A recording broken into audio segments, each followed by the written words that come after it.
So good morning. Thank you so much for joining.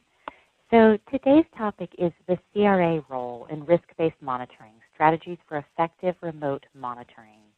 And we're going to cover sort of a variety of topics related to risk-based monitoring, related to the guidances that have come out, and also some position papers that have been published within the industry, and the approach that we're really looking to take in terms of really analyzing the risk and what CRAs should focus on. But as Barb noted, I'd really like to encourage you to go ahead and chat in any questions, any comments at any point. So we certainly have the slide deck prepared for you, but again, I just want to reiterate that I'm really here for you to make sure we address any concerns, any thoughts during this time that we have. So again, please do not be shy in chatting. And I was a study coordinator at university for quite a while, then a CRA at a large international pharmaceutical company. And I will say that that was probably about 15 years ago now. I've been in the industry for over 18 years. And even when I started, that company was doing targeted source monitoring. And when they first introduced it, we were all up in arms. All of us CRAs who'd been introduced to really looking at data at 100%, source verifying every detail. And I had a number of trials that were very long-term, such as end-stage renal disease study that was lasting 5 years.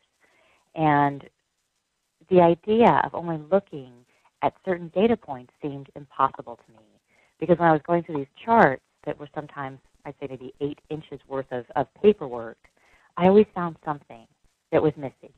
A concomitant therapy or an adverse event. Most often, though, it was really medical history.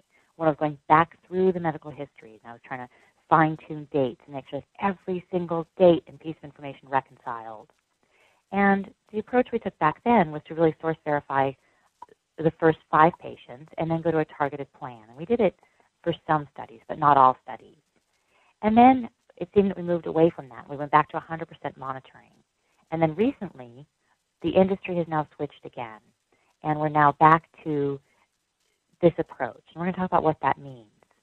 But what I did learn was that with that fear of missing a data point on these patients that had all of this history, was that those data points I was spending hours and hours confirming in terms of a year of a knee surgery that occurred 10 years ago did not impact the endpoints of the study that I was working on. So that was really my first introduction, sort of my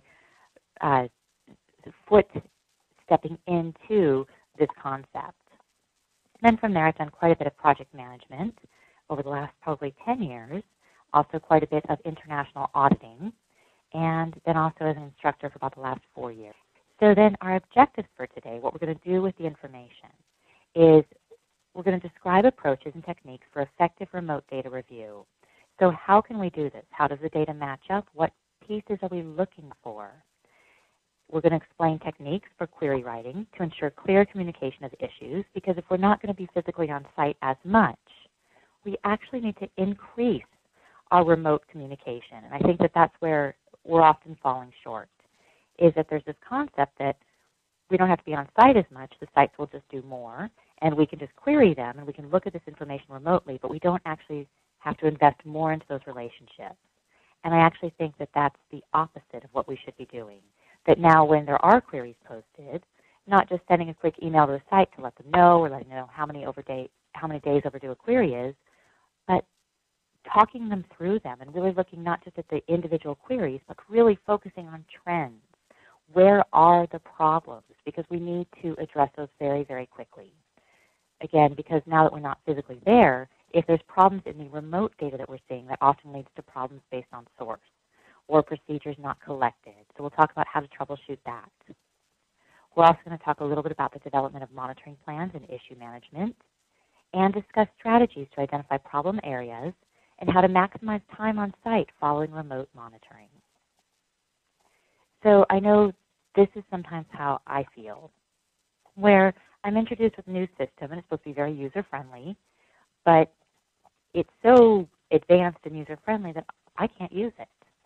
So one of the challenges we do face now in this environment where we are going to be using these systems is that we're going to have to be very, very comfortable with them.